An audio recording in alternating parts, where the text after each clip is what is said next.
Hello and welcome to the Your County Government Show. I'm Deb Gruber, Morrison County Administrator, and today I'm joined by Brad Bolton, our GIS Specialist for the county. Welcome, Brad. Thank you very much for having me. Thanks for being on the show. Tell us a little bit about yourself and what you do at the county. My name is Brad Bolton. I'm the GIS Specialist for Morrison County. I replaced Charles Force. He retired, so I kind of took over some of his duties, and I've been trying to expand on what he built.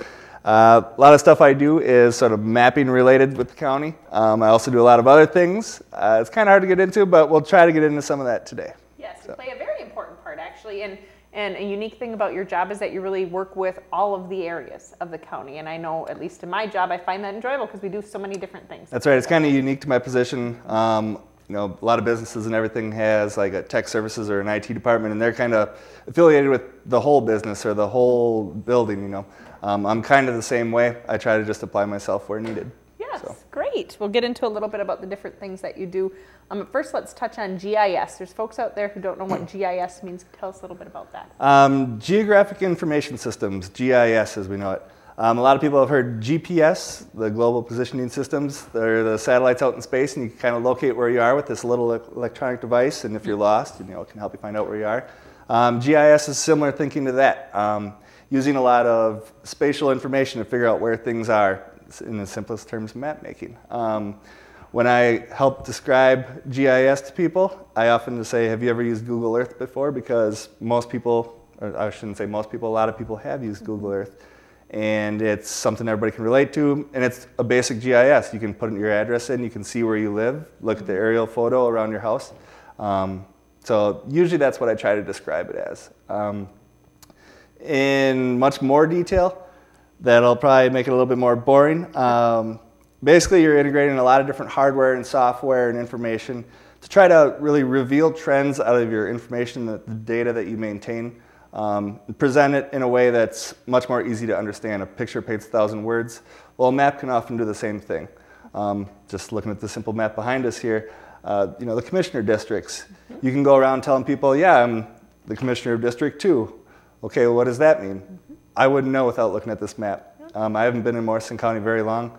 You know, I don't know where the townships are necessarily. But when I look at this map, okay, I can see he handles all the residents in that district. So. And that's a very good example, and we have it right here behind us, that you're right, a picture really does bring to mind what we're talking about and really help illustrate what we're talking about, so that it is very valuable. Yep. You know, we talked a little bit about the fact that you work with many different areas. You think about all of the things that we do in county government, we certainly are dealing with this geographic region and all of that geographic region, and so to be able to depict some of what we do in that map helps us to make better decisions about where we need to concentrate our efforts or where some trends are or what's happening in different parts of the county. Yep, so definitely it certainly is helpful. Definitely, I would say so, because you know, there's different parts of the county are way different from other parts. You have agricultural parts of the county, and then you have the lakes part up in the northeast and northwest corners of the county too. So you know, decision making can be completely different, you know, 20 miles apart from each other, and that's often the separation of a commissioner's district, or maybe not. Maybe that commissioner who's ever in that district has to make decisions for lake property owners, as well as that large farm operator who's looking to get a certain permit passed or something like that, and, you know, fighting for the people that are within your district. Yep, so. And that makes sense. And while you're housed within the planning and zoning department, that's where your office is, and you do a lot of work with planning and zoning, because planning and zoning is land use. So yep. Land use, you know, definitely equates to mapping and the tools that Amy, the Director of Planning and Zoning, uses are often map related. When you talked about permitting or depicting to those groups that need to make decisions what's going on a property, it certainly is nice to be able to utilize those GIS tools. Yes, definitely. Just about for every single person that they talk to, they're pulling up our GIS map and they're seeing, okay, what's the zoning for this particular property? You know, how close are they to their neighbors? Whatever they're planning on building or whatever they've built already, maybe in violation. All right, where does that compare with everything else? Is there a feedlot nearby? You know, when you're on site and you're looking around, maybe you can see it, maybe there's trees blocking your way, but when you look at it over an aerial photo, you know, things are brought to light for a person. So. Exactly, and it's really helped with the efficiency of our business. I mean, you can imagine when we go to looking at responding to somebody who maybe calls in a complaint about a property with planning and zoning, just staying on that trend, and we talk about how to respond to that. There are, you know, obviously you have to go out and visit possibly, but if we can take and do a lot of that legwork and look at the different aerial photos, be able to measure and use a tool that we have that we're going to talk a little bit more about later, measure the distances for setbacks or measure the you know, or see from time period to time period what has happened throughout the property certainly saves a lot of time and our ability to really defend the work that we do and to be able to assist folks in knowing what they can build on a property, knowing what their lines are, helping with some of those questions, or at least giving a much better idea. Definitely, and I think the times of the past where a landowner came across and said, I'd like to build my permit or get a permit to build my shed over here, I'm going to do it right here, here's where my property line is. And all we really had to do is go off his word because we don't know much better. But now with aerial photos and our property parcel lines drawn into a map, you know, we can kind of see if they're telling the truth and help limit stuff down the road where neighbors are getting in, you know, arguments with each other saying you built on my land or too close. And it really helps alleviate a lot of that kind of stuff. You're right. So. It certainly isn't a survey, and it's not as accurate as that, but this at least gives us all a better starting point or a little bit better idea on what we're dealing with, and that's good. You know, we talked about your work with the planning and zoning. Give us some more examples about different things you do in a day to either serve the citizens of Morrison County or then the other departments of Morrison County, which all ultimately serve the citizens. Sure, I'll start with the citizens. You know, any landowner that has a property out in Morrison County or wants a map of something in Morrison County, you know, I do custom maps for them. We charge just for the time and materials it takes to make it. We have a large map plotter, so I can make maps up to 3 feet wide. So, for example, I'm sorry to interrupt, Brad, but if somebody is maybe working with a nonprofit organization or a service club of some sort and they're doing presentations or they need to divvy out how they're going to respond or tackle a project, you can maybe help them with. I do. Yep, and I do. Every once in a while I'll get a phone call from some sort of nonprofit or whoever it might be. It could be any business saying, hey, we're looking at expanding this area. We kind of want to just evaluate if this is going to be an effective solution for us to purchase this land. So they'll look for a large hard copy map for decision-making skills. I also do other stuff for the public, data requests that might be from businesses or from residents, or maybe somebody who's trying to become an elected official in the county. Maybe they want a list of people that are within a certain district and they want those addresses so they can mail out. I do help with some of that kind of stuff as well. Another thing, well, I should go more towards what I do for the, you know, the county now. One of the big things I do is our Beacon website. I don't do everything on there. I don't draw in the parcel lines myself. That's done through our auditor's office. But I help maintain and make sure that people's requests are kind of being shown on there. Make sure that everybody finds it useful. And if it's not being used, then, you know, kind of what am I doing here? But other than Beacon, some spots where I like to work are the Sheriff's Department. You don't think about it right away, but GIS is used a lot in dispatch when you call 911. You know, they need to know where to go when we call 911, and you're right, that is heavily used. So, yep. There's honestly a wide variety of things. A lot of times I don't know what I'm going to be doing from a day-to-day basis. Somebody will ask me a question and I'll say, yeah, I think I can help you out with that. I consider myself more of a solutions engineer than just a person that makes maps because I take data and help people figure out what's in that data. And maybe present it in a map or a chart or however they need it to be useful for a presentation or for what they're going to be budgeting out for the next year. And I think that's great. And you were just actually recognized at the county for doing such an excellent job and being proactive on looking for solutions for people that they didn't even realize that they had, well, not necessarily a problem, but there's a solution out there that can help do business better. And I think that's something that's huge in this type of work where we don't necessarily always realize what tools are out there and available to us, and the decision making that we are the qualities or the different parameters of things that can go into decisions really can be depicted in this and can help either routing how we do business and kind of really tracking our outputs and saying what are we doing when we send folks out into the field, which we have, you know, a variety of folks in our business or in our organization that are out serving this geographic region and mapping out or thinking through how we tackle those areas or those districts or those that geography is huge. And so applying that to your business is good. Yeah, great. We're going to get into Beacon a little bit, but first I want you to kind of step back and say, how did I get into this career? What interests you, or what type of folks would be working in a job like that? So yeah, a lot of people haven't heard of GIS before, and I'll be honest, I had never heard of it until my second year of college. Okay. I had used MapQuest, I think, before that. Maybe it was MapQuest, I don't remember what it was, some sort of direction online service that I could use. But I was walking past a computer lab in the Geography building in college, and I saw on the bulletin board GIS, explained what it was, and like a lot of maps and taking information and making useful displays of that information. I said, wow, I like this. This is what I want to do. I'm not going to be in this vague business degree now that I was pursuing. And I've always been interested in the outdoors, and I traveled a lot across the state of Wisconsin growing up for sporting events or whatever it might be. So I was always curious about where I was going, how long it takes to get there, what's around me, what can I do when I get there. And it was just kind of a natural fit. And then, college-wise, I earned a Bachelor of Arts degree at the University of Wisconsin-Oshkosh, but you can get associate's degrees, bachelor's degrees, or up to master's degrees for more management-style positions. So. And there really are a lot of different businesses, whether it be government work, which obviously applies, this business or this tool, this discipline applies to many different areas of our business, but there's a lot of private work out there too, and a lot of different industries. Yep. Some of the big ones would be, insurance and maybe retail.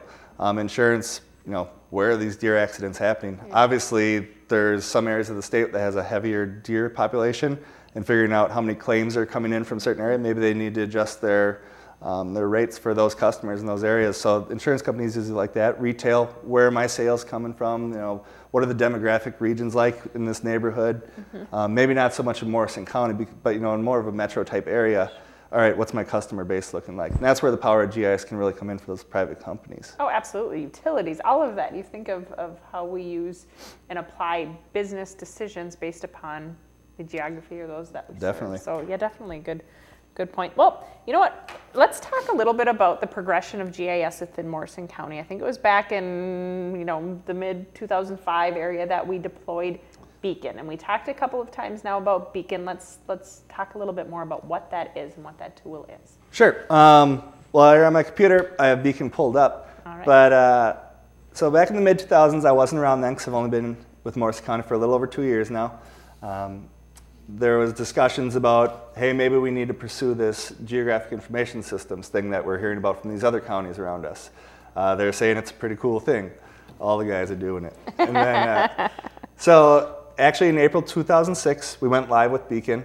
And what that did was it gave us the ability to take a lot of our tax information, a lot of our assessment information from the assessor's department, and other map layers, and kind of mash it all up in one central repository where I can go view this person's property. I can find out how much the assessment is on the property. So if I want to sell my house, I can get a reasonable idea what I'm going to get for it. I want to know how much taxes are. Well, this information is all right here and right in front of me. I can view if there's floodplain right next to me. And that was the whole idea, is possibly saving time by everybody going to this Beacon site versus contacting each department and taking up a person's hours of the day dealing with all the foot traffic coming in through the door. So this really has helped save down on a lot of that person-to-person interaction time that was spent during the day. Now it's spent by people at home or maybe businesses just doing it from their business. And I think you're right. And I think what people need to keep in mind is that this is all public data. We house a lot of public data in which sometimes I know people get a little bit sensitive about that, folks looking up what they view as personal information, but it really is public. The taxes that we charge, the addressing, all of that kind of information is public that we have at the county. So folks remembering that's public and us responding to those requests, it kind of ties it all nicely into a neat package. That's right. And that kind of brings up a good point. Maybe when we first started this, I have a little diagram here showing me back in 2007, after our first full year, we had 23,000 visitors to our Beacon site. Well, just about 8 years later, we've had over 80,000 people in a year. So, I mean, it's really starting to take off where, hey, this is something that's valuable. And as more and more people realize what it is and, hey, I can use this information to help me figure out where I'm going to buy my next house, is this house in a floodplain? That's my favorite example I like to use.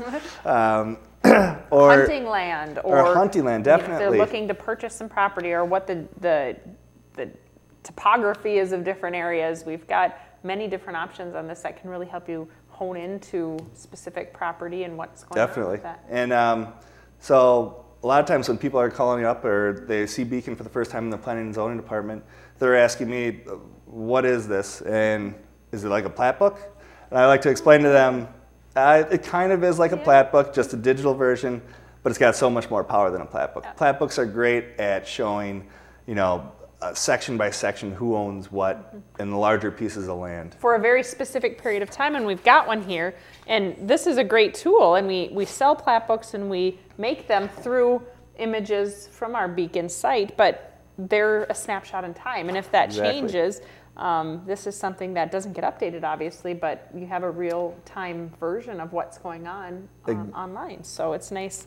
It couples nicely with the plat book. It definitely does. And so I like to explain to them, it's like a plat book.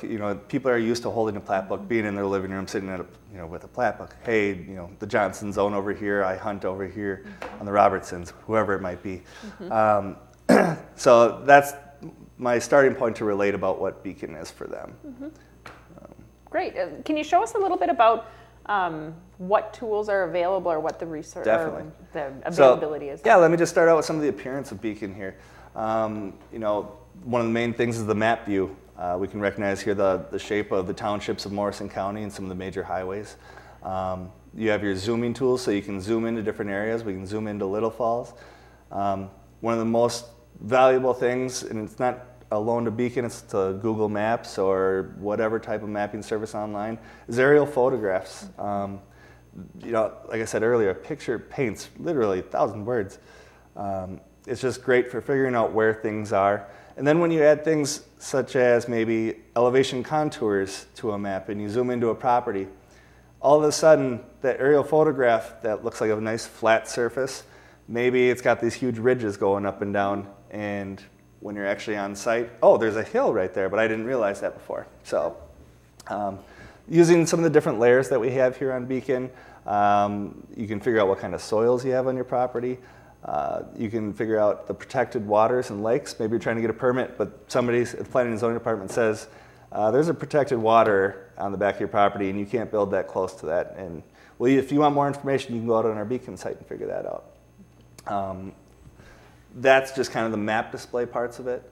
A lot of people want to figure out, okay, where's my property? Where do I live? How can I find that? So we have different methods based on whether you have a subscription with us or not. And part of that is to help us just kind of generate the revenue to help cover the costs of our Beacon site, because we do have to pay money because it's a really nice service and it would take a lot of our man hours, manpower, and knowledge that we honestly don't have. We have to outsource that to another company to be able to provide something as powerful as this for us. And if I could step back a little bit, that was a decision that we had talked about when we initially deployed this. There's much of that tool is available for general public use. I mean, you can view properties, you can take a look at your own, but you can only have so much searching capability when you don't have a subscription. And the thought process behind that decision was many of the entities that are using more of this information, that are not only accessing and searching using some of the more advanced search tools, but they're also tying into, and maybe you'll touch on this later, but to our document recording system, in which there's a lot of data out there, again, all of our public data that we have, that this map system and our recorders system, our land chart system, kind of tie into together. And these are companies out there that they're in that business. And instead of having to pay somebody to come and visit each county specifically to look at those public records to get the data that they need to be able to do their work, they can access these tools through a subscription and really have a value add and create some efficiency for their business. But that's kind of the thought process. That is definitely one thing that we've kind of battled with here in the last few years at least, and more so where I was originally going to go with it was anybody that wants to view any of this information that may be locked. If you visit this at home and you're going to it and you want to search by somebody's name, you want to search the Johnsons and find out where their land is, and you find out, hey, it's password protected, I need a subscription. Well, you can contact our recorder's office and get a subscription. I think you can do a 1-month term and it's a very reasonable rate. Or you can visit our assessor's office, and there is a public computer down there. Anybody can go in and use it, and you get all these features for free. That's part of what we're obligated to do. And like we said, part of having some of these password protected features is just help to cover the cost, because if there's companies out there that are taking out our recorded documents all day long, it's slowing everything down for all the other users on here as well. So it's kind of a hinky thing where we try to make everybody happy and try to keep it going all at the same time. And it isn't that you can't find property or information on that, it's just how you can search for it. And part of the process too is some folks will look at this and you can really learn a lot about your neighbor, whoever it may be, and some folks like that, some people aren't comfortable with that. Again, nothing other than public information is out there. But instead of searching by name, I mean, you have to put a little effort into it. At least know the geography or the area that you need to find or the parcel number that you're looking for, things of that nature. So not impossible to find that information, just advanced search capabilities we do charge for. Yep, I would say so. Well, great. What is your most common request that you get in your office in terms of the public looking for information, Brad? I have a few things written down here because honestly, I don't get a lot of these questions myself. I'm in the planning and zoning department, but the folks who are sitting at the front desk answering the people's questions, they're the ones that get these questions more than me.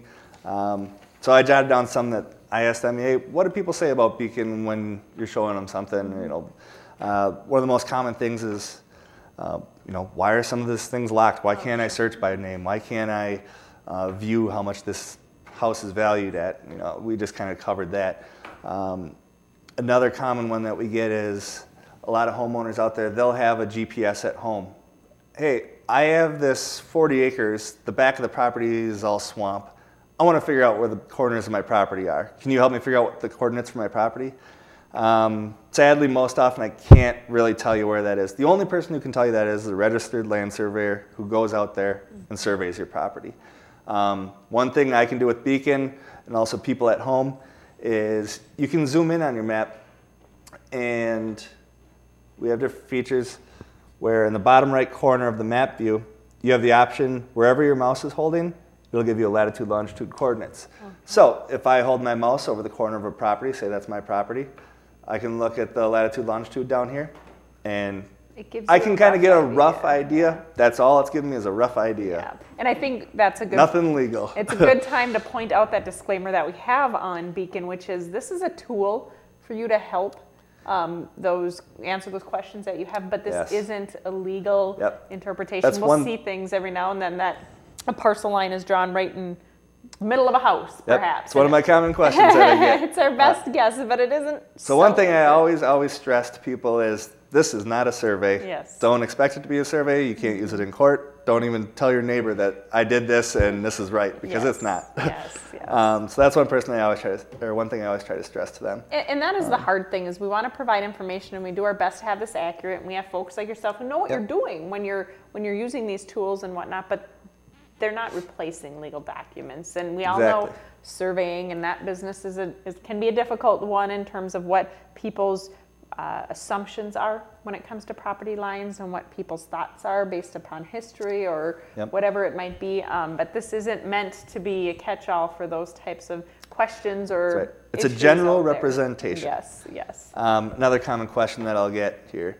I'm on your Beacon website. I'm looking at my property here, and there's a parcel line going right through my garage. Why? What's wrong here? There's honestly many reasons what could be going on. It's so hard to tell because every situation might be a little unique.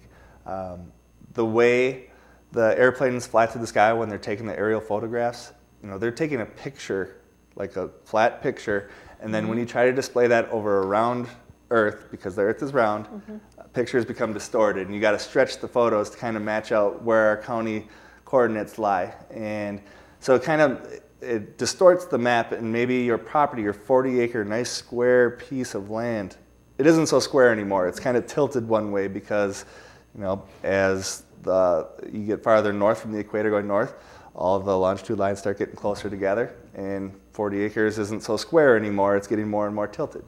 And that's a good way to identify how surveying works too. I mean, they're trying to do flat maps on a round world. So it's can get a little cumbersome. And there's also a few other things that people just don't realize. A survey can be wrong. There are incorrect surveys out there. Now, there's not many of them. They have to be, registered to become a surveyor, and they have to do it to the best of their ability and their knowledge.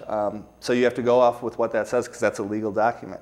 Let's say you get one bad survey in one area. Maybe it was done 70 years ago. It was a long time ago. Things weren't quite as exact then. They were still very good. And then you use other measurements for properties based off of that original survey that wasn't so good. So it's kind of like a domino effect where, all right, well, these measurements are off. So now these ones and these ones and these ones are off, exponentially. So now all of a sudden this parcel line's showing up through my garage. And there's honestly lots of different reasons why that can be. And it's hard to explain to people what's going on. And for all we know, maybe that parcel line, your boundary does go through your garage or your neighbor's garage. Sometimes that does happen too. People have a hard time adjusting to realizing that. So, and there are remedies that can fix those types of situations. It can get very difficult if you've got property disputes that aren't very, friendly. It can be a difficult situation. But I think that just having this tool available that at least, it's be careful what you wish for, sometimes highlights some of the difficulties out there and some of the issues out there, which can then bring them to attention and whatnot. Sometimes what you don't know doesn't hurt you either, but it highlights those things. But I think it also gives people an opportunity to correct them if they need to, and to identify that there may be an issue, and it doesn't matter so much until you go to sell your property or until you want to finance a property, and the rules and regs around those boundary issues and things of that nature are becoming so much more prevalent, or the floodplain issues and how financing works with those things. Most times people don't know that stuff's even going on until it's time they want to work with the bank to do something, because the bank all of a sudden is going to say, hey, you got to be out of this floodplain. You got to work with your permits and get this up to date. Otherwise, we can't finance this for you. And then they realize, oh, shoot, I needed to do this beforehand. And using our GIS map, like just on Beacon here, you can figure out a lot of that stuff ahead of time. Whether you're just a resident at home, or if whoever's working for the county, they can help figure that stuff out with you too. So. You know what? Let's pretend and this looks a little complicated. It might be a little bit intimidating to somebody out there who's not familiar with the mapping. Give an example. Can you walk through a little bit if somebody's going onto the website, and you can get onto Beacon through our county website. www.co.morrison.mn.us. Then you click on a Beacon link, and then where would I go and just kind of find a parcel for us? And so on the right-hand side of our county homepage, you'll find a thing for Beacon. It's just a link that you can click on. When you go into it, you'll find the map here. Let's say you know where you live. You live down in Bellevue Township. All right, I'm going to zoom into Bellevue Township with my zoom tool here. I live just north of Royalton, so I kind of want to see. I'm just going to use the simple zoom tool. I'm going to turn on an aerial photo. I live close to the river, let's say. Oh yeah, there's my property right here. It's as simple as that if you know where you're looking. If you don't know where you're looking, you have an address. Maybe you have a cabin or something, and you want somebody to know where that cabin is. You can search by your address, give them the address, and they can punch it in and zoom right to your property. And then from there, you can use and choose the various map layers, and you can turn them on, turn them off. You can look at where the road right-of-way is. You can look at the area photos like we talked about. You can turn on zoning if you have a question about what can I build where and what are the restrictions, or what might the zone definition of the property impact what I want to do. All of that. And you have different options, turn them on and off. It's really a tool you can play around with and get an idea. Once you get on there, you spend a lot of time just playing around. I get in the habit of that every once in a while, unfortunately. Exactly, that happens. There's a lot of information there, and there's a lot of different systems that are feeding this tool in terms of our appraiser system, like we talked about when valuations come into play, our tax system, in which you'll be able to get down to what does this property pay in taxes, and are they current on their taxes? A lot of people are interested in that information. That information's out there in public. So there's different things that come into play and feed this. And then this system, or the information in there, feeds other things like our dispatch. It certainly comes into play and works well with our highway department when they're looking at the roads and the geography. We use it in our social services area when we're dealing with where are the daycares, where are the foster homes. In our emergency management area, if there was a flood or if there was a tornado, we can look to you to help us in deploying a plan on what roads have access, what doesn't have access, if there's a natural disaster that's there. I'm just trying to think of our appraisers and when they're assessing property to really tackle that task in a systematic way that they can see where those maps are and where the properties are that they need to go and view. And it's all in the power of a GIS. It is all in the power of GIS, and the work you do is important to the county, and thank you, Brad, for being such a great asset for the public and for the organization. And thank you for joining us for the Your County Government Show, which is aired on Fridays at 2 p.m. and Saturdays at 7 p.m. on Channel 180 on Charter. I'm Deb Gruber, your Morrison County Administrator, and thank you for joining us.